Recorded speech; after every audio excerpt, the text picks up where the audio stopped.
لوگ کہتے ہیں کہ غربت انسان کو توڑ دیتی ہے، مگر یہ بات مکمل سچ نہیں۔ اصل میں غربت انسان کو نہیں توڑتی، وہ صرف یہ ظاہر کر دیتی ہے کہ انسان کے اندر ایمان ہے یا نہیں۔ یہ کہانی اسی ایمان کی ہے۔ وہ فجر کے بعد ہمیشہ ایک ہی جگہ کھڑا ہوتا تھا، شہر کے پرانے چوک کے کنارے، جہاں امیروں کی سواریوں سے زیادہ غریبوں کی آہیں گزرتی تھیں۔ اس کا نام نواب خان تھا۔ ایک بوسیدہ سا تنگا، ایک سفید بالوں والا بوڑھا گھوڑا، اور چہرے پر ایسی خاموش مسکراہٹ جیسے زندگی سے نہیں، بس اللہ سے بات کرتا ہو۔ نواب خان روز فجر کے بعد تنگے پر جمی ہوئی رات کی گرد صاف کرتا، گھوڑے کی پیشانی پر ہاتھ پھیرتا اور آہستہ سے کہتا، بسم اللہ، آج بھی تیرے نام پر نکل رہا ہوں تو اللہ۔ یہ الفاظ وہ رسم کے طور پر نہیں کہتا تھا، یہ اس کا یقین تھا۔ نواب خان کے گھر میں اس کی بیوی فاطمہ اور 3 چھوٹے بچے تھے۔ چھوٹا سا گھر، ٹوٹا ہوا دروازہ، اور اکثر ایسا ہوتا کہ چولہا صرف دعا پر جلتا تھا۔ مگر فاطمہ نے کبھی شکو نہیں کیا۔ وہ جانتی تھی کہ جس مرد کے ہاتھ خالی ہوں مگر دل اللہ سے بھرا ہو، وہ گھر بھوکا رکھ سکتا ہے مگر بے سہارا نہیں۔ ایک دن ایسا آیا جب نواب خان شام کو خالی ہاتھ لوٹا۔ پورا دن گزرا، کوئی سواری نہیں ملی۔ بچے دروازے پر بیٹھے تھے، آنکھوں میں سوال تھے مگر زبان پر شکایت نہیں۔ فاطمہ نے صرف اتنا پوچھا، کچھ نہیں ملا؟ نواب خان مسکرا دیا، آج نہیں، مگر دینے والا آج بھی وہی ہے۔ اسی رات نواب خان نے تہجد میں ایسی دعا کی جو لفظوں سے نہیں، آنسوں سے نکلی، یا اللہ، میں تیرے سوا کسی کا در نہیں کھٹکھٹاتا، میرے بچوں کو رزق دے اور مجھے صبر عطا کر۔ اگلی صبح شہر کا منظر معمول سے مختلف تھا۔ چوک کے بیچ ایک بوڑھا فقیر زمین پر پڑا کانپ رہا تھا۔ لوگ آتے، دیکھتے اور نظریں چرا کر آگے بڑھ جاتے۔ نواب خان نے تنگا روکا، وہ فقیر کے پاس بیٹھا اور آہستگی سے بولا، بابا، کیا تکلیف ہے؟ فقیر نے کمزور آواز میں کہا، بیٹا، بہت بیمار ہوں، گاؤں جانا ہے مگر پاس کچھ نہیں۔ نواب خان کے پاس بھی کچھ نہیں تھا، مگر اس کے دل میں ایک بات تھی، اگر میں نہ رکا تو کل اللہ میرے لیے کون رکے گا؟ اس نے کہا، اب فکر نہ کرے، میں پہنچا دوں گا۔ یہ وہ لمحہ تھا جہاں عقل کہتی ہے مت کرو اور ایمان کہتا ہے بس کر گزرو۔ نواب خان نے ایمان چنا۔ راستہ لمبا تھا، پہاڑی اور تھکا دینے والا۔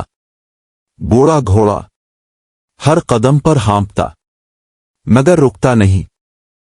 فقیر نے پوچھا، بیٹا، تم خود غریب ہو، پھر بھی یہ سب کیوں؟ نواب خان نے نظریں آسمان کی طرف اٹھائیں۔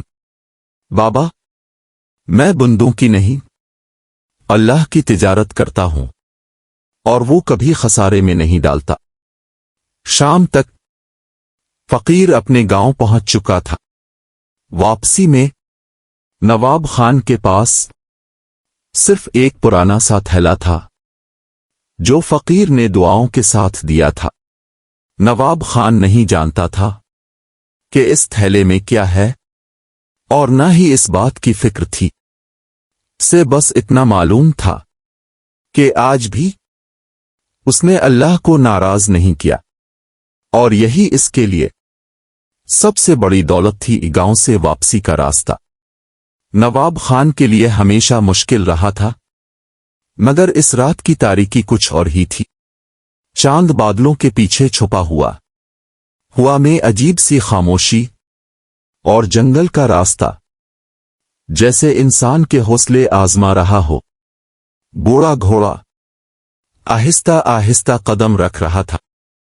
دن بھر کے سفر نے اس کے جسم کو تھکا دیا تھا، مگر وہ پھر بھی چل رہا تھا۔ نواب خان تنگے پر بیٹھا اللہ کا نام زیرے لب دہرا رہا تھا۔ اس کے دل میں ایک ہی فکر تھی، گھر پہنچ کر بچوں کو کیا کھلاؤں گا؟ مگر فوراً ہی اس نے اپنے دل کو سمجھایا، جس نے آج تک سنبھالا ہے وہ آج بھی سنبھال لے گا۔ اچانک جنگل کے بیچوں بیچ ایک آواز گونجی، مدد کی آواز۔ نواب خان چونک گیا۔ اس نے تنگا روکا۔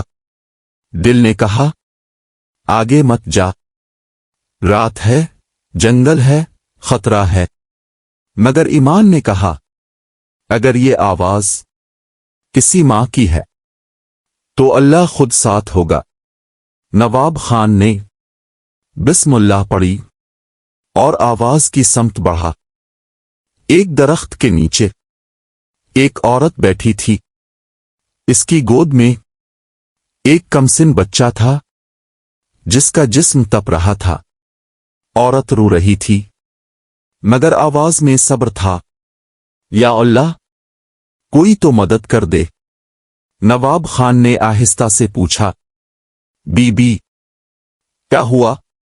عورت نے آنسو صاف کیے، میرا بچہ بہت بیمار ہے، شہر جا رہی تھی، راستے میں طبیعت بگڑ گئی، نہ پیسے ہیں نہ کوئی سوار چھوٹیے رکی۔ نواب خان نے ایک لمحے کو اپنے گھوڑے کی طرف دیکھا، بوڑھا، تھکا ہوا مگر وفادار۔ پھر اس نے عورت سے کہا اب فکر نہ کرے، میں آپ کو شہر کے اسپتال پہنچا دوں گا۔ عورت کی آنکھوں میں ایسی امید جاگی جیسے اندھیرے میں چراغ جل اٹھا ہو۔ گھوڑا تھک چکا تھا، راستہ لمبا تھا، رات گہری ہو رہی تھی۔ نواب خان نے گھوڑے کے کان کے قریب جھک کر کہا تھوڑا سا اور میرے ساتھی، اللہ کے بندے کی مدد کرنی ہے۔ اور شاید گھوڑا سمجھ گیا، وہ تیز چلنے لگا۔ راستے میں عورت نے دھیمی آواز میں کہا تم جیسے لوگ اب کم رہ گئے ہیں۔ نواب خان مسکرا دیا، بی بی، نیکی کرنے والے کم نہیں ہوئے، بس دکھائی نہیں دیتے۔ اس نے آگے کہا میں یہ سب کسی بدلے کے لیے نہیں کرتا، بس اللہ کی رضا کے لیے۔ عورت نے دل سے دعا دی، اللہ تمہیں دنیا اور آخرت دونوں میں سرخ رو کرے۔ فجر سے کچھ پہلے وہ شہر کے اسپتال پہنچ گئے۔ ڈاکٹروں نے فوراً بچے کا علاج شروع کیا۔ کچھ دیر بعد بچے کی سانس سنبھلنے لگی۔ عورت نے سجدے میں گر کر اللہ کا شکر ادا کیا۔ نواب خان خاموشی سے واپس مڑ گیا، نہ اس نے اپنا نام بتایا نہ کسی تعریف کی خواہش کی۔ جب وہ گھر پہنچا تو دوپہر ہو چکی تھی۔ فاطمہ دروازے پر کھڑی تھی، آنکھوں میں فکر مگر دل میں یقین۔ نواب خان نے رات کی ساری بات بتائی۔ فاطمہ کی آنکھوں میں آنسو آ گئے۔ اللہ اب سے راضی ہو۔ بچے خاموش بیٹھے تھے، بھوک تھی مگر شکایت نہیں۔ نواب خان کو فقیر کا دیا ہوا تھیلا یاد آیا۔ اس نے کھولا، اندر سوکھی روٹیاں اور چند کھجوریں تھیں۔ بچوں کے چہروں پر خوشی لوٹ آئی۔ نواب خان کی آنکھوں سے آنسو بہہ نکلے۔ دیکھو، اللہ نے پھر بھی رزق بھیج دیا۔ اگلے دن نواب خان پھر تنگا لے کر نکلا۔ آج کچھ سواری ملی، تھوڑے سے پیسے ہاتھ آئے۔ شام کو ایک مسجد کے پاس سے گزرتے ہوئے